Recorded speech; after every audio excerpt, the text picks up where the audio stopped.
بسم الله الرحمن الرحيم اللهم صل على محمد اعوذ باللہ من وآل الشیطان الرجیم بسم اللہ الرحمن محمد. الرحیم الحمدللہ رب العالمین والصلاة والسلام علی نبی الکریم وعلی آلہ الطیبین الطاہرین المعصومین المنتجبین ولعنۃ اللہ علی اعدائہم من الآن الی قیام یوم الدین آمین یا رب العالمین. اما بعد فقد قال اللہ تبارک و تعالی فی قرآن مجید بسم اللہ الرحمن الرحیم یا ایھا الذین آمنوا استعینوا بالصبر والصلاۃ وان اللہ مع الصابرین. صدق اللہ العلی العظیم وصدق رسولہ النبی الکریم.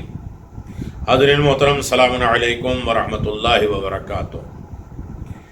اللہ تبارک و تعالیٰ نے ہمیں توفیق عنایت فرمائی ہے کہ ماہ رمضان میں ہم عبادتیں کریں، اچھائیاں کریں، نیکیاں کریں، عبد و معبود کے درمیان میں راستہ ہموار کریں، بندوں کے درمیان میں ہمارا ریلیشن اچھا ہو اور خود اپنی ذات کی طرف ہم متوجہ ہوں. جتنے ابھی مریض ہیں جو خدا نخواستہ مرض میں مبتلا ہیں یا ہو رہے ہیں اور اس بیماری کے ضمن میں باہر ملکوں میں ان کی صرف یہ خواہش ہے کہ تھوڑی زندگی مل جائے. زندگی میں کیا کریں گے؟ کمائیں گے، دھمائیں گے؟ ان کے صرف زندگی میں ہے حسرت و یاس ہے کہ اب ہم اپنی طرف تھوڑی توجہ دیں. تو ہر انسان توفیق کے اوپر بلیم دیتا ہے، الزام دیتا ہے، کبھی توفیق کا شکریہ ادا کرتا ہے، ارے آج کل بہت اچھے کام کر رہے ہیں، یہ توفیق الہی ہے، اللہ نے توفیق. کیا بات ہے، آج کل جو ہے وہ دکھائی نہیں دے رہے نیکیوں میں، مجلسوں میں توفیق ہی نہیں ملتی. تو ساری اچھائیاں توفیق ہے اور ساری برائیاں توفیق کے ذمہ ہیں. تو یہ توفیق ہے کیا؟ آج ماہ رمضان میں تمام دعاؤں کا سر چشمہ اور دعاؤں کے تمام فلسفے اسی توفیق کے اوپر ہے کہ اللہ اس چیز کی ہمیں توفیق دے دے، اس چیز کی توفیق دے دے، یہ توفیق دے دے، وہ توفیق دے دے. توفیق ہے کیا؟ توفیقات الہی حاصل کرنے کے طریقے کیا ہیں؟ دیکھیں ماہ رمضان میں بڑا مزہ آئے گا اگر اس کی طرف ہم توجہ رہیں گے اور اس ماہ رمضان کی شب قدر سے پہلے ہم توفیقات کا انتظام کر لیں تاکہ مایوس نہ ہو. جس کا عمل 1000 مہینوں سے بہتر اور افضل ہو جائے گا، جن کی آیتیں، جن کے تشہد، جن کے سلام بہت زیادہ نایاب ہیں اور اس کے اوپر ایک ایک عمل پہ اللہ اجر و ثواب دے گا. رکعت نماز پڑھنے کا، نیت کرنے کا، سورہ قل هو اللہ پڑھنے کا، ہر آیت پڑھنے کا اجر و ثواب، آیات الہی، پھر رکوع کرنے کا، سجدہ کرنے کا، تشہد و سلام پڑھنے کا اجر و ثواب، جنت، غلمان، عیش، آرام، سکون، اطمینان، ساری دولت دے رہا ہے. توفیقات الہی حاصل کرنے کے چند طریقے میں تھوڑا جلدی آپ حضرات کی خدمت میں اسے گزارش کر دوں تاکہ بات آگے تک جا سکے. اگرچہ توفیقات الہی حقیقت میں قرآن کے دن پل صراط کے اطمینان سے گزرنے کا نام ہے. کہ توفیق کیا ہے؟ پل صراط سے آرام سے گزر جانا، نہ کہ لوگوں کی تعریف اور شہرت. اور لہذا توفیقات الہی کے چند طریقے ہیں کہ انسان اس سے شہرت نہیں حاصل کر. اللہ نے توفیق دی کہ امام بارگاہ بنا دیا، ارے ان کی توفیقات دیکھیے، ہمیں اللہ نے توفیق ہی نہیں دی امام بارگاہ. توفیق یعنی انسان پل صراط سے گزر جاتا. تو پہلی توفیق الہی اس وقت شامل حال ہوتی ہے جب ہم خدا بند عالم کی ذات پہ بھروسہ کرتے ہیں. پہلا طریقہ ہے توفیق حاصل کرنے کا خدا کی ذات پہ بھروسہ کرنا. بچہ جس طرح باپ پہ بھروسہ کرتا ہے، وکیل پہ ہم بھروسہ کرتے ہیں، مرنے والا اپنے زندوں پہ بھروسہ کرتا ہے، جس طرف چاہے کروٹ دلائے، جس طرف پانی ڈالے وہ کچھ نہیں دے، اپنے آپ کو سلینڈ کر دیا. جب ہم نے اپنے تمام زندگی کو اس کے سامنے تسلیم کر لیا، تفویض کر لیا، توکل کر لیا، رضا کی منزل پہ ہو گئے، تو توفیق الہی کا پہلا دروازہ کھل جائے گا. اور قرآن خود کہتا ہے اقرأ بسم ربک الذی خلق، اللہ کے نام سے پڑھنا شروع کرو. اس لیے کہ قرآن کی نظر میں دنیا بہت چھوٹی ہے. پڑھنا شروع کرو، بھروسہ کرو، اللہ کے نام لے کر رہو، سب چیزوں سے کے حوالے کر دو، توفیقات کے دروازے کھل جائیں گے. علم حاصل کرنے کے 3 اسباب: یا خود محقق بنو، یا اپنے قلم اور بیان سے دوسروں تک علم پھیلاؤ، یا خود علم حاصل کر کے اس پر عمل کرنے کے لیے حدیث میں ہے کہ وہ لوگ خوش قسمت ہیں جو فکر اور جستجو اور علم حاصل کرتے ہیں اور لوگوں تک اپنے علم کو پہنچاتے ہیں اور خود بھی اس پر عمل کرتے ہیں۔ عالم ناطق ینفع بعلم، بہترین عالم وہ ہے کہ جو اپنے علم سے فائدہ اٹھائے۔ یہ دوسرا طریقہ ہے، علم حاصل کرو یا علم بانٹو، یا علم حاصل کر کے اس پر عمل کرو، یعنی خود مجتہد ہو، احتیاط پر عمل کرو۔ توفیقات الہی حاصل ہونے کی ایک شرط یہ ہے، سورہ عنکبوت 69 میں راہ خدا میں قدم بڑھانا ہے، ڈرو نہیں، ہٹو نہیں، چھوڑو نہیں، ہمت نہیں ہارو، مشکلات پریشانیاں دشواریاں کو ہوں آگے بڑھتے جاؤ۔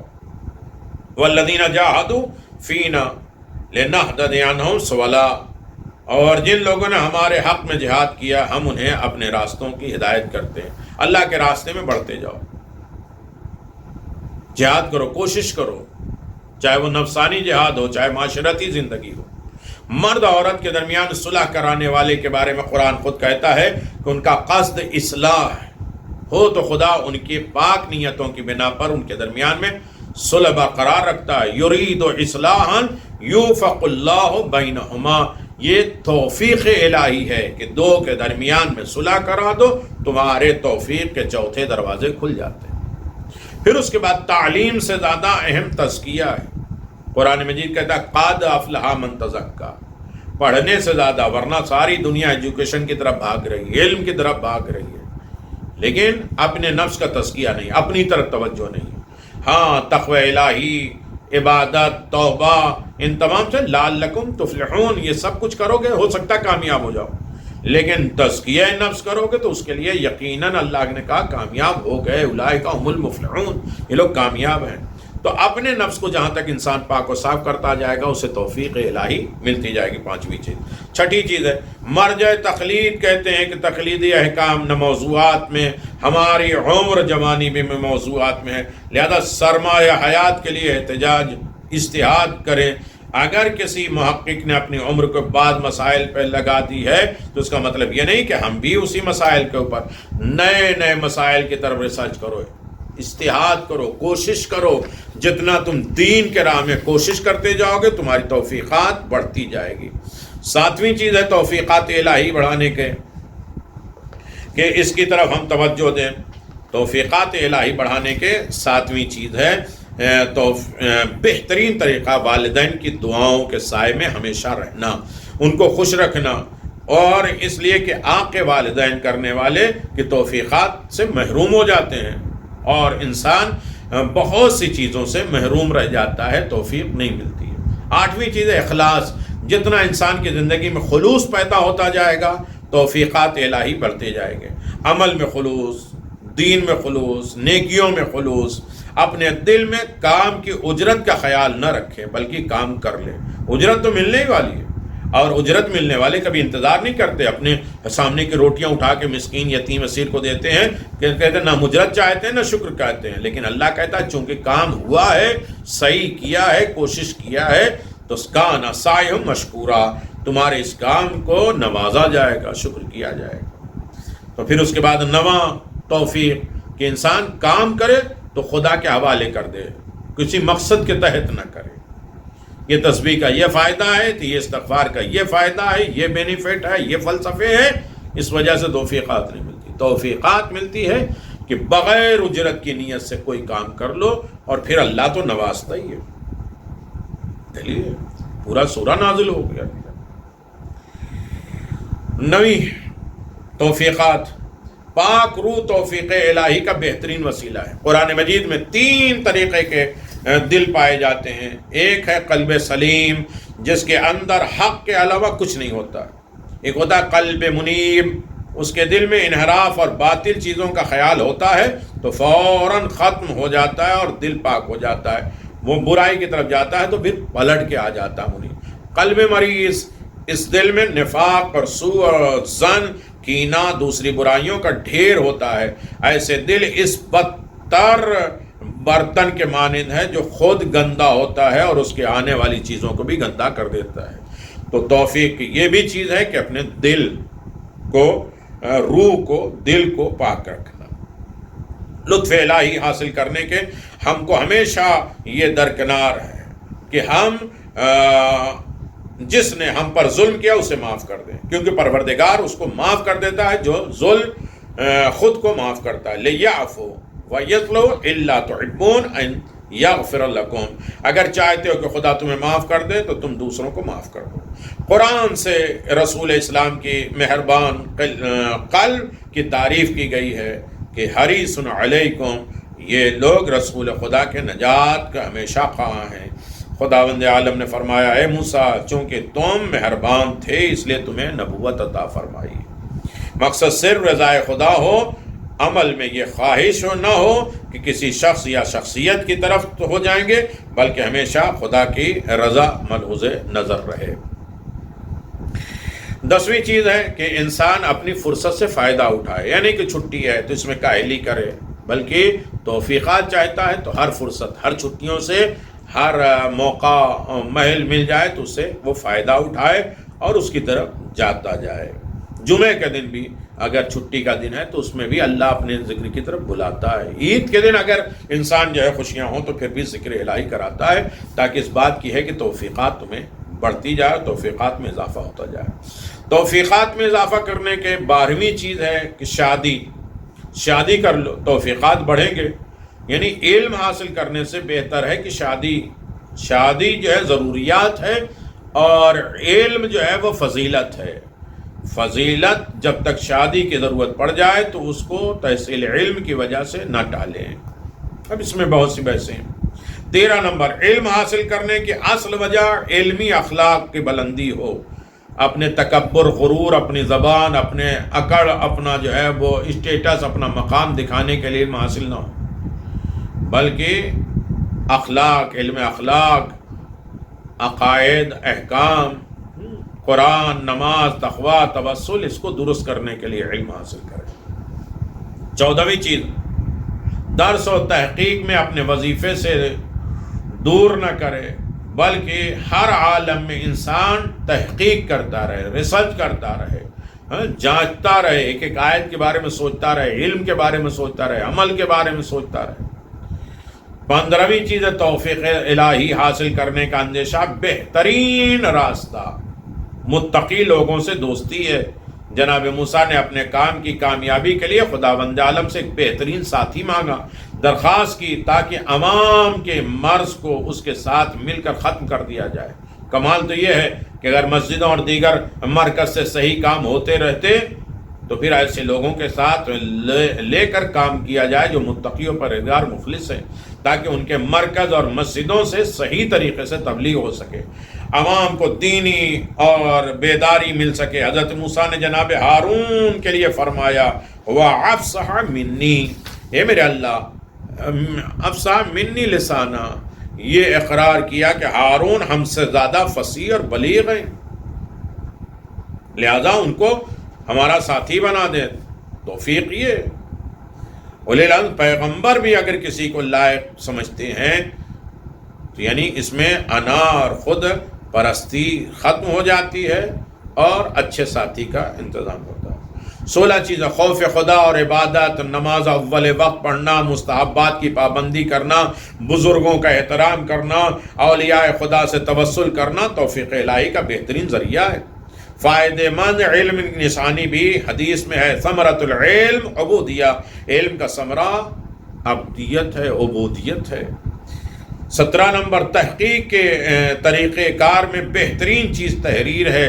اگر انسان توفیق کرنا چاہتا ہے، حاصل کرنا چاہتا ہے تو جو اچھی باتیں اسے لکھ لیا جائے، ورنہ دماغ ہے بھول جائے گا، اور اچھی توفیقات اسے ملتی ہے کہ جو انسان علم کو قید کر دیتا ہے، علم کو لکھ لیتا ہے، ورنہ لکھنے کی رواج آج بزنس، چھوٹے چھوٹے بزنس ہوتے ہیں تو وہ بھی لکھ لیتے ہیں تاکہ وہ چیز محفوظ رہ جائے۔ جتنا سیکھو دوسروں تک پہنچاؤ، قرآن مجید میں ہے لِيَنْفَقُ مِمَّا آتَاهُ اللَّهُ، جتنا اللہ نے تمہیں عطا کیا دوسروں پر خرچ کرو۔ اگر یہ حدیث یاد ہے تو اپنے خانوادہ اور لوگوں تک بھی اچھائی پہنچاؤ، توفیق ملے گی۔ 19 نمبر، ایک کام کو دوسرے انجام دینے سے بچیں۔ اگر شہر میں مبلغ ہے تو ہم دیہاتوں میں جا کر، دوسری جگہ پہ جہاں لوگ نہیں پہنچا سکتے وہاں بھی علم جا کے ہم پہنچائیں، درس اخلاق ہو، علم تفسیر ہو، نہج البلاغہ ہو، یہ توفیقات الہی میں اضافے کا ذریعہ ہے۔ اللہ اکبر۔ اس کے بعد محور قرآن ہو، کونوا ربانیون بما کنتم تعلمون الکتاب بما کنتم تدرسون، آل عمران،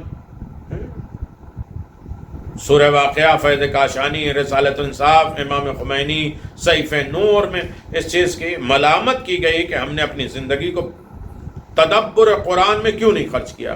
تو قرآن مجید میں جتنا ہم غور و فکر کرتے جائیں گے ہمیں بینائی ملے گی، اور ہو سکتا ہے یہ 37 چیزیں آپ حضرات کی خدمت میں ابھی بیان نہ ہو پائیں، پھر انشاءاللہ کل آپ کی خدمت میں اس کو بیان کریں گے کہ اگر ہمیں درس اخلاق دینا ہے تو آیات قرآنی سے بہتر کیا چیز ہے، اور اگر لوگوں کو راہ راست کی ہدایت کرنی ہے تو قرآن سے بہتر ہدایت کرنے والا کون ہے۔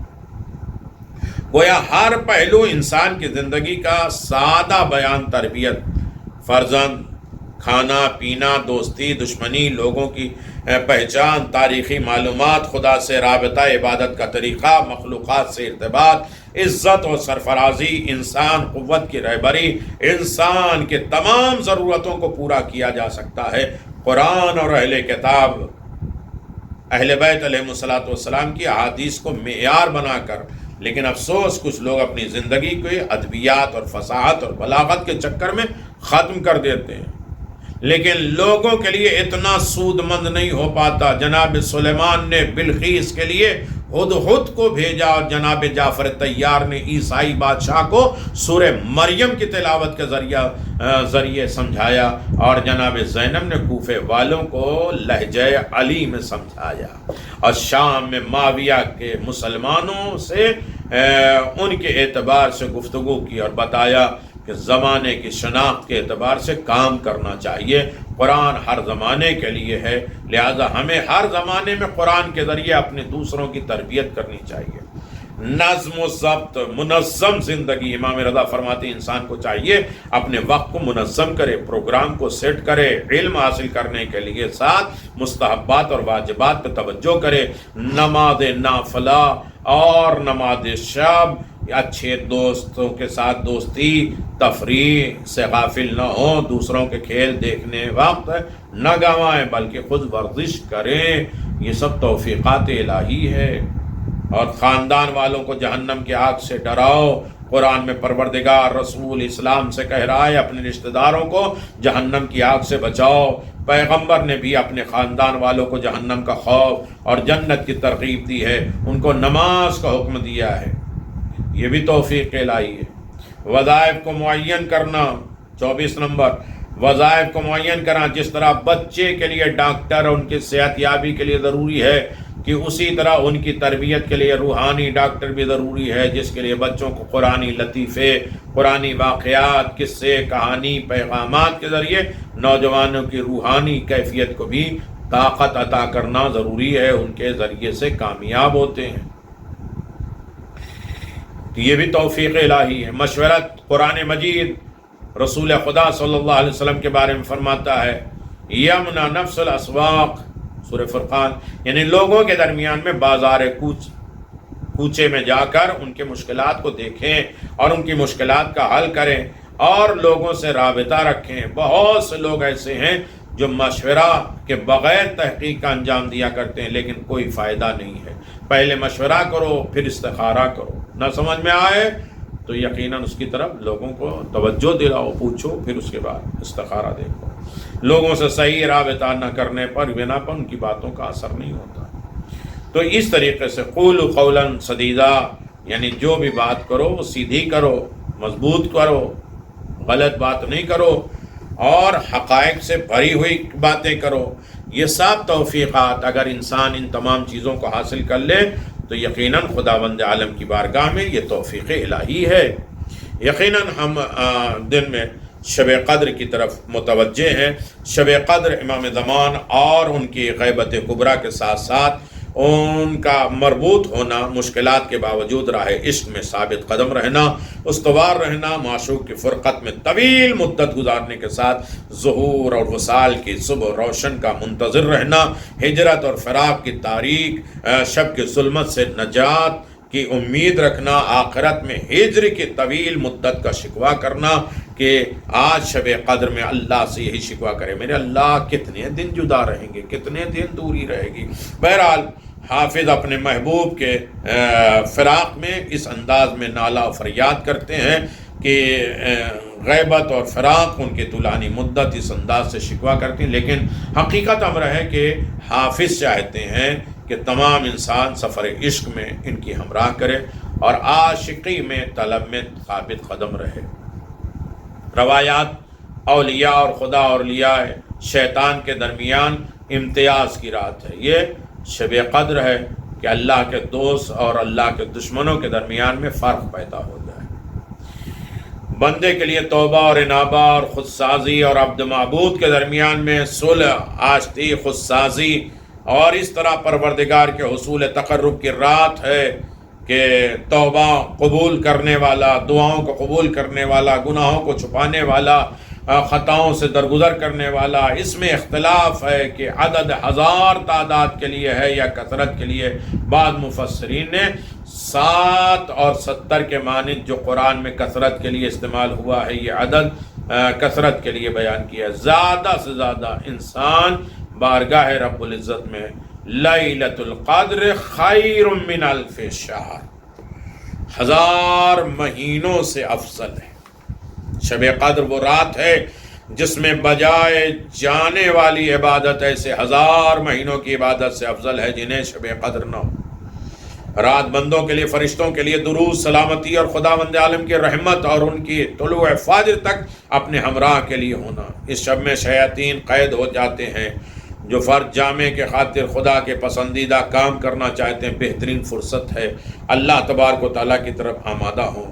اس شب میں خطاب ہوتا ہے کہ شب زندہ دارو، جوان مرد کہاں ہو جو آرزو اور بیدار کرتے ہیں شربت عشق کی، ایمان رکھتے ہیں، ایمان اور اسلام اور سلامتی اور عافیت، تفکر، تدبر جیسی بیش بہا قیمتیں اس رات میں انسان کو ملتی ہے۔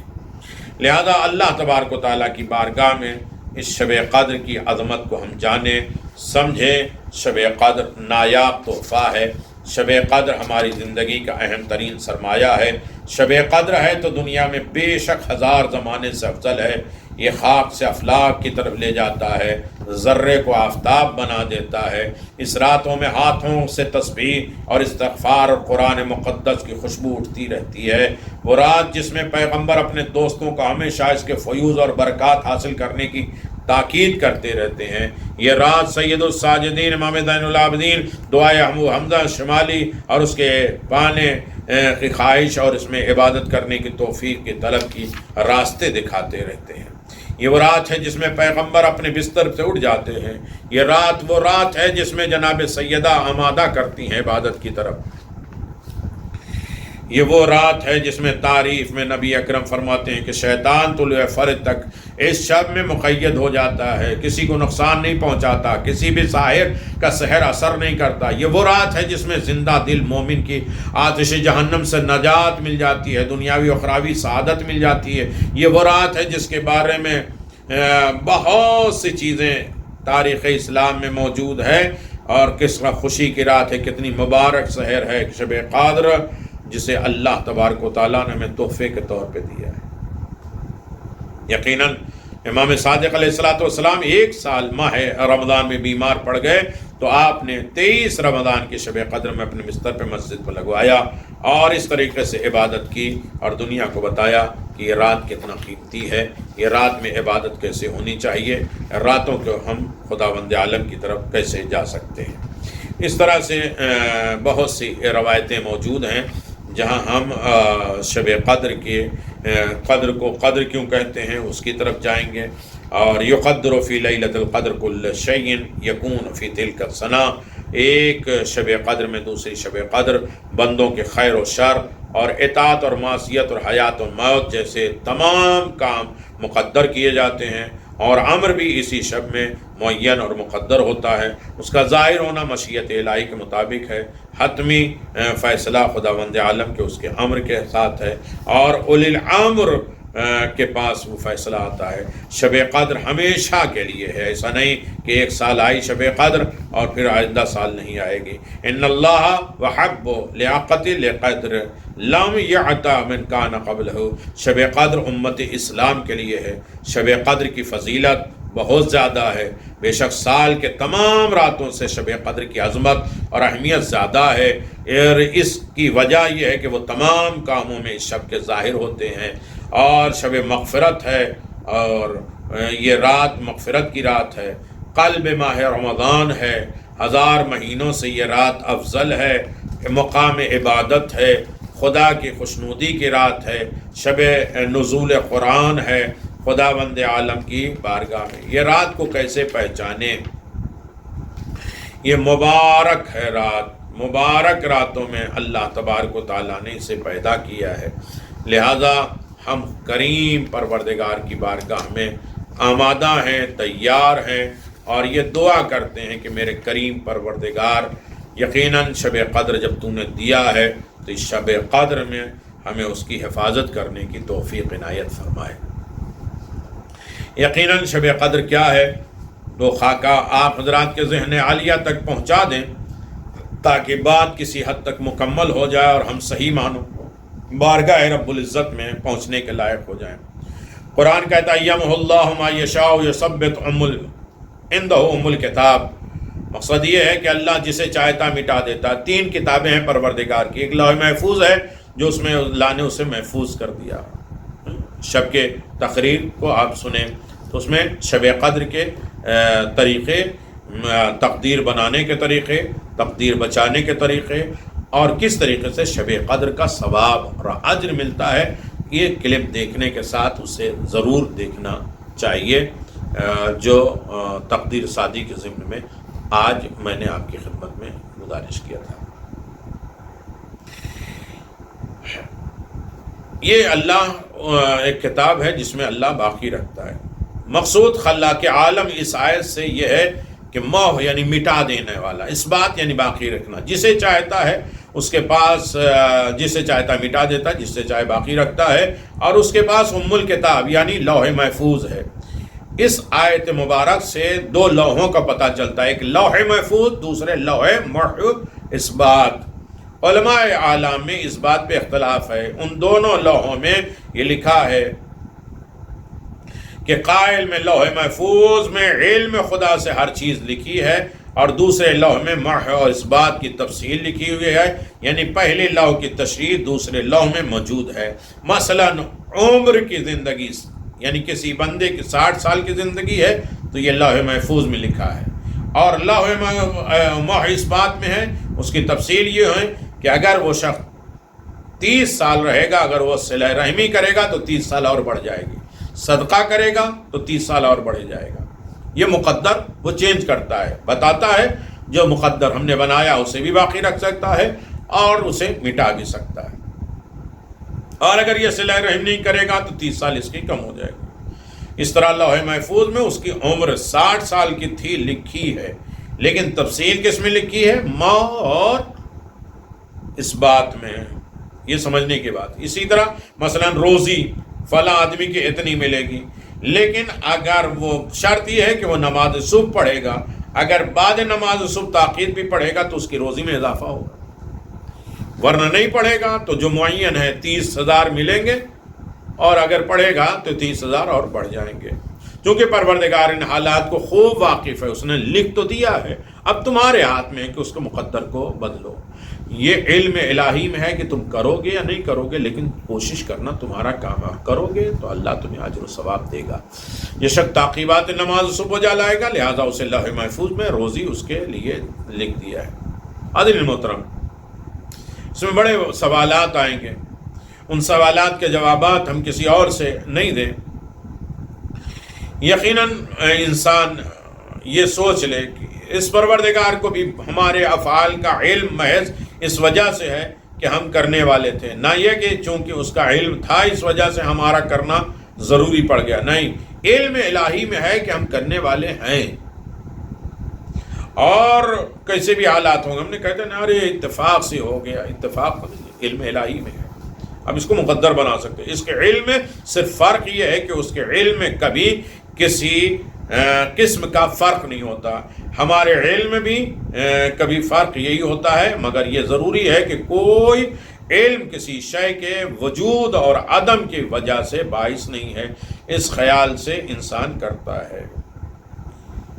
عید کے حالات متغیر ہونے سے قضاء اور قدر الہی مشیت دار ازدی بدل جاتا ہے، نتیجہ یہ ہوتا ہے کہ بندے کے اعمال خواہ صالح ہوں یا سعادت ہوں، قضاء اور قدر تبدیل اور مشیت الہی کے نزدیک اس کے حالات بدل جاتے ہیں۔ اس کو سمجھنے کی بات ہوتی ہے۔ یقیناً اگر کوئی شخص 3 خصلتیں اپنے اندر موجود کر لے تو لمبی عمر کا اور صحت مند اور تمام نعمتیں اس کے سامنے ہوں گے۔ اول وقت نماز، رکوع اور سجود کو لمبا کرنا، دوسرے دسترخوان پر دیر تک بیٹھنا یعنی چبانا اور دنیا داری نہیں باتیں کرنا، دین کی باتیں کرنا، مخلوق الہی کے ساتھ احسان اور نیکی کرنا، یہ 3 نعمتیں بہت ضروری ہیں جو انسان کو مقدر میں لکھانا چاہیے۔ دوسری حدیث میں وارد ہے کہ خدمت حضرت رسول خدا صلی اللہ علیہ وسلم میں ایک مرد عرب حاضر ہوا، عرض کیا یا رسول اللہ مجھ کو ایسے امور کی تعلیم دیے جس سے عمر میری طولانی ہو جائے، جس میں میرا بدن تندرست ہو جائے، بیماری ختم ہو جائے، مال زیادہ ہو جائے، اور میرے حشر میں میرا آپ کا ساتھ ہو، مخلوق خدا مجھ سے دوستی رکھیں، اللہ مجھ سے راضی و خوشنود ہو جائے، محبت کرے۔ حضرت نے فرمایا کہ صلہ رحمی کرو، رشتہ داروں کے ساتھ اچھے تعلقات کرو۔ کتنی بھی شب قدر ہم کر رہے ہیں، اگر رشتہ دار ناراض ہیں تو ہمارے اعمال کو خدا تک پہنچنے نہیں دیں گے، لہذا ہم اپنے دل میں معاف کر دیں، وہ ان سے بھی کہیں آمادہ معاف کر دو۔ دعا میں خلوص توجہ کے ساتھ آخری منزل سمجھے، آخری دن سمجھے، اب اس کے بعد ہمارے پاس کچھ ہونے والا نہیں ہے، اس توجہ کے ساتھ دعا کرے، پھر صدقہ دے، یہ 3 رکاوٹوں کو دور کر دے، انشاءاللہ خداوند عالم کی بارگاہ میں اس کی دعا پہنچ جائے۔ صدقہ دینے میں زیادتی کرے، جس میں تیز ترین سالم ہوتا ہے، زکوٰۃ دے، مال میں زیادتی ہوتی ہے، مخلوق سے صرف نظر کر کے طمع اور قطع نہ کر دے، لوگ تجھے دوست رکھیں گے، ان سے لالچ نہ کرے لوگوں سے، تو یقیناً تمہاری دوستی برقرار رہے گی۔ رکوع اور سجود کو لمبا کرو، میرے ساتھ مشہور ہو جاؤ گے۔ خدا کا خوف رکھو تو خدا تجھے دوست رکھ دے گا۔ اس وقت مناسب وقت یہ ہے کہ آج شب قدر ہے، جو کام سال بھر مقدر کی رات اور قضاء اور قدر الہی میں معین ہوتی ہے رات، یہ حسنات کی رات ہے، اچھے کاموں کی، اعمال خیریہ بجا لانے، جیسے سعادت الدارین حاصل ہو جائے۔ اگر کوئی شخص یہ چاہتا ہے کہ بلا اعمال حسنہ کیے، بلا جہت اور بلا سبب کے نام اس کا دفتر سعادت میں لکھ دیا جائے، 1000 مہینوں کی عبادتوں کا ثواب اس کے نام اعمال میں لکھا جائے، تو یہ محال ہے، ناممکن ہے، اس کے لیے اچھے کام کرنے پڑیں گے۔ لہذا اعمال شب قدر بجا لائے، ورنہ بغیر اس کے ناممکن ہے۔ خود ان اللہ لافطرا لقوم حتی یفضوا عنہ انفسهم، اسے مطلب قوم دلیل یہ ہے کہ بہبودی تمہارے واسطے ہے، پروردگار نے چاہی ہے جب تک تم اپنے ہاتھوں سے اسے بدل نہ دو۔ ساری اچھائیاں اللہ نے تمہارے لیے چاہی ہے، اب تم اپنے کردار سے اسے بدل نہ دو، تقدیر خراب نہ کرو۔ اس وقت تک متغیر نہیں ہوتی ہے، اور یہ حال بدی کی طرف ہے، اور اللہ لاکھ لاکھ شکر ہے کہ اسے ہم لوگوں کو ایسی شب قدر عطا فرمائی، اس شب قدر کے خاص اعمال بجا لانے کا حکم دیا ہے، تاکہ ہم گناہگار بندے جو مستحق عذاب ہیں، اس رات کی برکت اور شب قدر کی برکت سے وہ ختم کر دیں۔ بہت سی جگہ پہ شب قدر میں اختلاف ہے، کوئی 27 کہتا ہے، کوئی جو ہے وہ اور سال بھر میں کہتا ہے، اور کوئی کسی اور میں کہتا ہے۔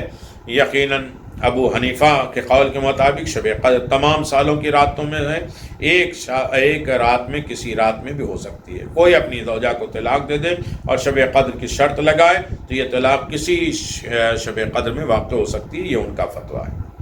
ہمارے علماء اور عالم نے اتفاق کیا ہے کہ شب قدر 19، 21 اور 23 ماہ سیام میں اللہ نے چھپا کے رکھا ہے۔ 21 اور 23 کے متعلق زیادہ قول ہے، دونوں میں سے 23 کے متعلق زیادہ قول ہے اور اس کی تاکید کی گئی۔ عبداللہ ابن جعنی الانصاری سے بھی ہوتی ہے، یہ مدینے کے کچھ فاصلے پہ رہتے تھے، انہوں نے خدمت رسول خدا میں عرض کیا کہ میرے پاس جو ہے وہ جانور ہیں اور یہ ہے کام ہے، ہم نہیں آ سکتے، آپ ہمیں بتا دیجئے۔ راوی کہتا ہے کہ وہ ہر سال ماہ سیام کی 23ویں تاریخ کو آتے تھے عبادت کرنے کے لیے۔ اللہ تبارک و تعالیٰ علم آئندہ اور یقیناً شب قدر وہ چند چیزیں ہیں جو عموماً جو ہے انسان پوشیدہ اور مخفی رہتا ہے۔ علم قیامت اللہ نے چھپا کے رکھا ہے، اسی طرح شب قدر چھپا کے رکھا ہے۔ بارش کا علم، آئندہ کا علم، وقت موت کا علم، سورہ لقمان میں اس تمام چیزوں کو بیان کیا گیا ہے۔ حدیث کے چند مخفی چیزوں میں سے ہے کہ روح کی شناخت، صلوات وسطیٰ کی شناخت، حافظ علی صلاۃ الوسطیٰ، ان تمام چیزوں کو بھی نہیں جانتے۔ اس میں آدم الہی، ساتھ استجابت دعا، شب قدر کو مخفی ہونے کا راز ہے۔ اگر بتا دیا جاتا تو لوگ سوائے شب قدر کے اور شبوں میں اعمال صالحہ اچھے کام بجا نہ لاتے۔ علاوہ بری اگر شب قدر مقرر ہوتی اور کوئی اس شب میں معصیت کر لیتا، برائی کر لیتا، خدا کی نافرمانی کر لیتا تو عجب نہیں کہ فوراً خدا بند عالم اس پر عذاب نازل کر دیتا، اس لیے اس کو چھپایا۔ چونکہ ہمارے پیغمبر رحمت للعالمین ہیں، خلاق دو عالم ارحم الراحمین ہیں، اور اس امت مرحومہ یعنی لہذا شب قدر مخفی قرار پائی ہے تاکہ مؤمنین عبادت اور اطاعت الہی کی طرف اکثر متوجہ ہوتے رہیں۔ شب قدر کی پہچان کیا ہے؟ احادیث میں وارد ہے کہ اس کی چند علامتیں ہیں شب قدر کی۔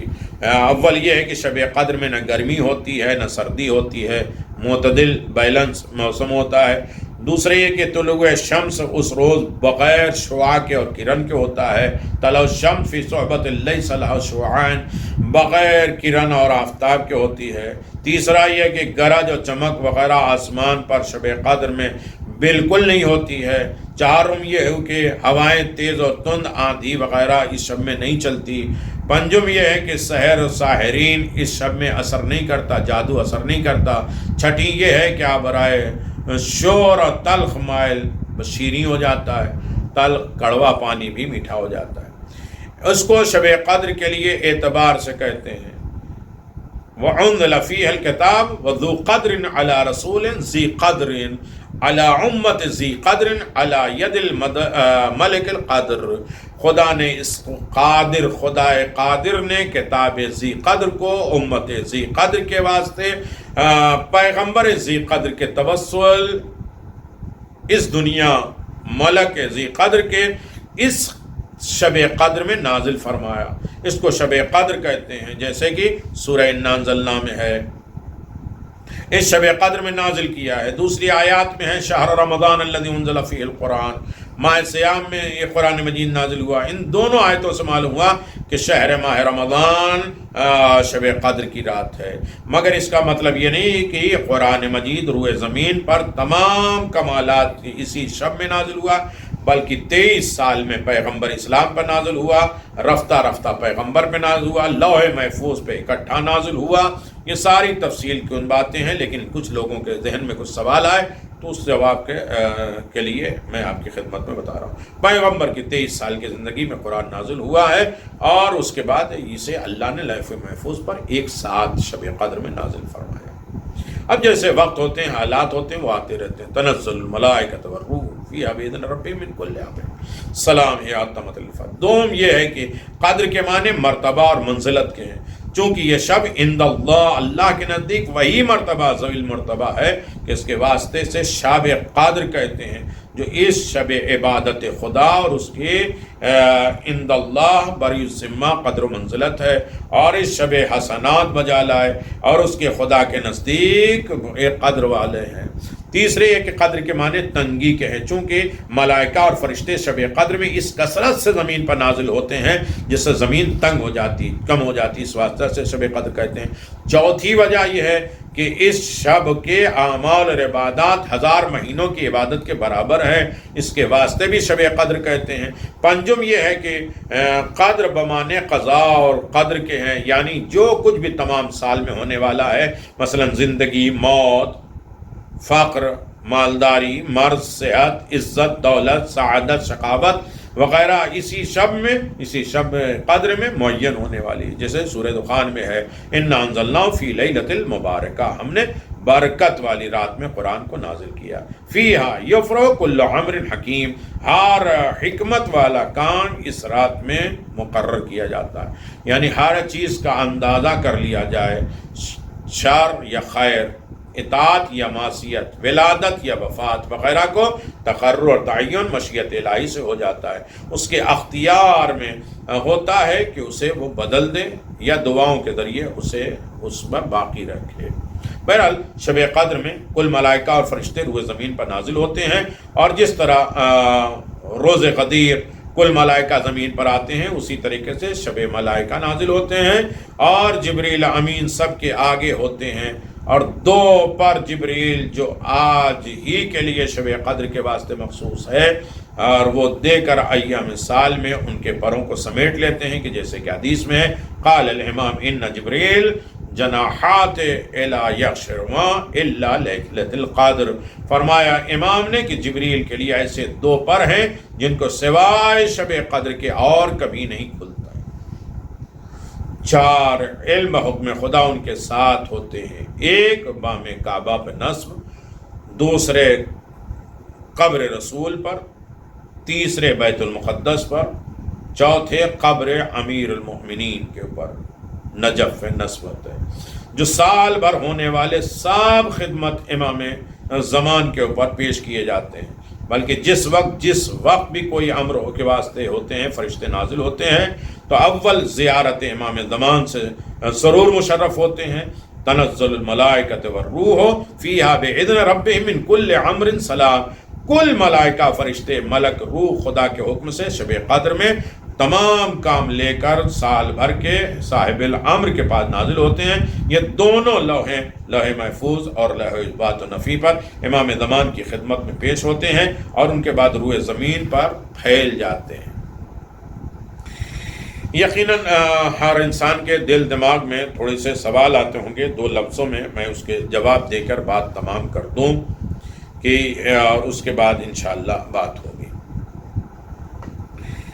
پروردگار نے ملائکہ پہ فخر و مباحات کرتا ہے، فرماتا ہے ملائکہ دیکھو میرے بندوں کی حالت، یہی وہ بندہ ہے جس نے تانا زنی کرتے تھے کہ یہ فساد کہلائیں گے، ایسے کو بتائے گا، یہ خوریزی کرے گا، لیکن آج شب کی عبادت دیکھو، تم لوگ ان بندوں کی بخشش اور ملائکہ کے اس شب میں ہر مومن کے پاس آ کر سلام اور مصافحہ کرتے ہیں، لیکن اس شخص کے پاس نہیں آتے ہیں جس نے اس رات میں بدبودار چیزیں استعمال کی ہوں۔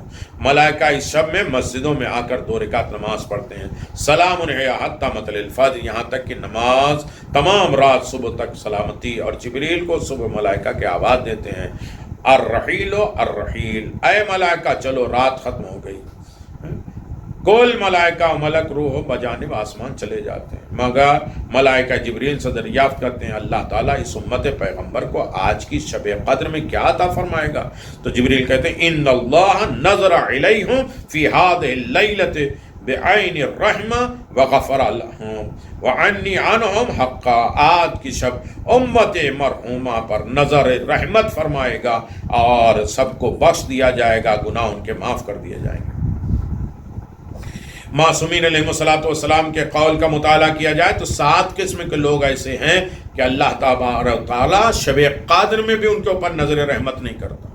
ہمیں بچنا ہے، یہ انتظام کرنا ہے، یہ دن میں انشاءاللہ کے لیے پہنچ جائے گی، تو اس سے پہلے ہم اپنے گھر کے وہ تمام رحمتوں کے دروازے جو بند کیے ہیں اسے کھول دیں گے۔ رحمت یعنی باوجود محنت مشقت کے رحمت الہی سے محروم رہیں گے۔ اول حرام طریقے سے مجنب ہونے والا، اللہ اکبر۔ دوسرے شامن و صارم، یعنی جس کے دل میں کسی برادر مومن کا کینہ اور بغض پایا جائے، دشمنی پائی جائے۔ تیسرے ہے عاق والدین، 4 میں قاطع رحم،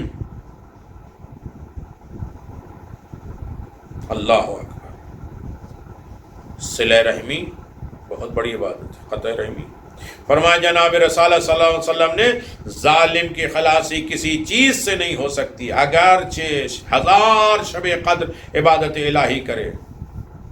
چھٹی چیز، جس گھر میں شراب ہو، جوا ہو، کھیلنے کی چیزیں ہوں، اب تم لوگوں کے مشغول ذمہ ہو، اگرچہ نصف گندم کیوں نہ ہو، کسی کا حق کسی کا غصب کر کے بیٹھا ہو، اس پر میں ملائکہ نہیں آتا۔ یہ ملائکہ شب قدر ہر گھر میں داخل ہوتے ہیں، مگر 6 گھروں کی طرف توجہ نہیں دیتے۔ پہلا، جس گھر میں آلات اور لہلواب، کھیل کود، میوزک کے آلے ہوں، مثلا تنبور، ستارے، سرنگی، ڈھول، باجے، بانسری، یہ وہ ساری چیزیں ہیں۔ شطرنج، اسی طرح بہت سی حدیث میں وارد ہوا ہے کہ مستجاب دعا مستجاب نہیں ہوتی۔ دوسرے، وہ گھر میں جس میں کوئی ناجائز جرم سے مجنب ہو۔ تیسرے، وہ گھر میں جس میں سور ہو، اور چوتھے وہ گھر میں جس میں کتا ہو۔ پانچویں گھر میں وہ جس میں شراب ہو۔ چھٹے وہ گھر ہیں جس میں کسی انسان کا مجسمہ ہو، کسی بھی صورت مجسمہ، پتلے، گڑیا، بت، گھوڑا بنا کے رکھ رہے ہیں، یا کوئی ڈال ہے، یا اور کوئی بھی ایسی چیز ہے جو مجسمہ ہو، اس میں رحمت کے فرشتے نہیں آتے۔ حاصل یہ ہے کہ شب قدر وہ شب ہے جس میں عبادت کرنا 1000 مہینوں کی عبادت کرنے سے افضل ہے اور برابر ہے، اور عبادت بھی ایسی جو تمام دن اور رات کو کل شب نماز گزاری اور روزے داری میں ہو۔ 1000 مہینوں کی عبادت ہے، صرف برابر نہیں بلکہ اس سے بھی بہتر اور اعلیٰ ہے۔ حق تعالیٰ اس سے بہتر عطا فرماتا ہے، لیلۃ القدر خیر من الف شہر، بہترین مصداق جناب سیدہ سلام اللہ علیہ۔ عبادت شب قدر 1000 مہینوں سے افضل ہے۔ 1000 مہینے کی خصوصیت کیوں ہے؟ تحقیق میں اختلاف ہے۔ ایک حدیث میں وارد ہوا ہے کہ بنی اسرائیل کے زمانے میں بغیر 1000 ماہ عبادت کیے ہوئے انسان عابد نہیں شمار ہوتا۔ 1000 مہینہ وہ عبادت کرے تو بنی اسرائیل میں وہ عابد شمار ہوتا تھا۔ رسول خدا صلی اللہ علیہ وسلم اس بات سے بہت رنجیدہ اور غمگین رہتے تھے۔ افسوس، میری امت کی عمر بہت کم ہے، لوگوں کی بہت کم عمر ہے، پھر وہ لوگ کیسے عبادت گزار ہوں گے؟ تو اللہ تعالیٰ نے فرمایا تم جو ہے وہ تسلی رکھو۔ سورہ انا انزلنا کو نازل فرمایا، یعنی اے حبیب اگر کوئی تمہاری امت کا مومن شب قدر کے اعمال بجا لائے گا اور عبادت میں رات بسر کرے گا تو بہتر یہ کہ ثواب سے بالا ہوگا اور 1000 مہینوں کی عبادتیں بنی اسرائیل سے افضل ہوگا۔ دوسری روایت میں یہ ہے کہ جناب رسول خدا صلی اللہ علیہ وسلم نے خواب میں دیکھا تھا کہ بنی امیہ ان حضرات کے بعد ممبر پہ چڑھے اور لوگوں کو راہ راست سے ہٹا رہے ہیں، اچھے راستے سجا رہے ہیں، پچھلے پاؤں لوٹا رہے ہیں۔ تو حضرت ان خواب کے بہت رنجیدہ اور غمگین ہوئے تو جبریل نازل ہوئے۔ آپ کسی طرح دریافت کیا تو حضرت نے شب کا خواب بیان کیا تو جبریل آسمان پر گئے اور پھر تسکین خاطر کی یہ آیت لے کر آئے۔ سورہ شورا میں آواز دیا، ارائیت انا متعنہم سنینا ثم جاءہم کانوا یوعدون ما اغنوہم۔ اے میرے حبیب تم نے دیکھا نہیں اگر ہم ان کو کچھ برسوں تک فائدہ پہنچائیں گے پھر بھی وہ ہمارے پاس آئیں گے، جن کا ان سے وعدہ کیا گیا، جن چیزوں سے نفع اٹھائیں گے ان کو ختم ہونے والا ہے۔ پھر کہا سورہ انا انزلنا بھی لے کر نازل ہوئے اور بتایا کہ وہ جتنی بھی برائیاں کرتے جائیں تمہاری امت کو ہم نے سورہ انا انزلنا دیا ہے، اس سورہ انا انزلنا کے ذریعے یقیناً وہ اپنی نجات حاصل کر سکتے ہیں۔ بس مومنین کرام، صحیفہ سجادیہ میں حضرت امام چھٹے امام سے منقول جناب رسول خدا صلی اللہ علیہ وسلم منبر پر رونق ہوتے تھے اور کچھ عنود طاری خواب میں دیکھا کچھ لوگ منبر پہ بندروں کی طرح کود رہے ہیں، لوگوں کے راہ راست پہ بیٹھے ہٹا رہے ہیں۔ تو غمگین ہوئے، جبریل سے فریاد کیا، وما جعلنا الرؤیا التی الیہ، یعنی جو لوگ ہم نے تم کو خواب میں دکھایا ہے اس کو ہم نے نہیں مقرر کیا مگر کل آدمیوں کے لیے امتحان اور آزمائش، اور ہماری کتاب قرآن میں ایک درخت ملعونہ ہے، یعنی نسل بنی امیہ۔ حضرات نے پوچھا کہ جبریل کیا وہ لوگ ہمارے زمانے کے ہوں گے؟ کہا نہیں، بلکہ آپ کی ہجرت کے 10 سال اسلام کے گزر جانے کے بعد اپنی مرکز پہ حق کے ساتھ پھر آئیں گے، پھر اس کے بعد دوسری شان سے چلے جائیں گے۔ اس کے بعد جب آپ کی ہجرت سے 25 سال گزر جائیں گے تو وہ 5 سال تک پہلی شان تک واپس آئیں گے۔ اس کے بعد فرعون کے لوگ مالک ہوں گے، پھر عباسیہ حکومت ہوگی، بنی امیہ کے 1000 مہینے ہوں گے، اور بنی امیہ نے 1000 مہینے حکومت کی تھی۔ اس کو ختم کرنے کے لیے اللہ نے سورہ قدر نازل کیا۔ عجیب با فضیلت یہ شب ہے، یقیناً با شرافت اور عزت اور رات، اور طوبیٰ اور لکم یہ رات ہے، یہ عظیم ترین رات ہے۔ اور ایک بات کہ یہ فضائل ہمارے 5ویں امام ایک روز مسجد رسول میں بیٹھے فضائل شب قدر بیان کر رہے ہیں، ثواب شب قدر رات بھر جاگنے کے اعمال بیان کر رہے ہیں۔ سلیمان ابن خالد سن کر رو رہے ہیں اور حسرت میں درد سے چیخے، افسوسناک ندامت کے ساتھ عرض کی مولا افسوس، لیکن میں نے غلطی سے نیند میں گزار دے دی رات۔ حضرت نے فرمایا سلیمان کل تم نے شب کو ایک کام ایسا کیا تھا جس کا ثواب اللہ کے نزدیک شب بیداری اور تمام شب عبادت شب قدر سے بھی زیادہ ہے۔ عرض کیا مولا کون سا ایسا عمل ہے؟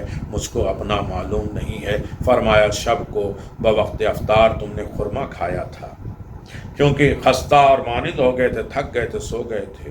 آدھی رات میں تمہیں پیاس کا غلبہ لگا اور آنکھ کھلی اور کھل کر کوزے کو پانی کو اٹھایا، تم نے پانی کو اٹھا کر پیا، سیراب ہو کر تم نے آتش جناب امام حسین کو یاد کیا اور ان کے قاتلوں پر لعنت کیا۔ صلی اللہ علیہ یا ابا عبداللہ لعن اللہ من حال بینک و بین ماء الفرات۔ یقیناً جو تم نے یہ کہا تو اے سلیمان اس بات پر اللہ تعالیٰ نے تیرے گناہ کو بخش دیا اور اس قدر ثواب دیا کہ جو بہت زیادہ شب بیداری اور شب قدر ہے۔ میرے مولا حسین ابن علی کی پیاس کو یاد کیا۔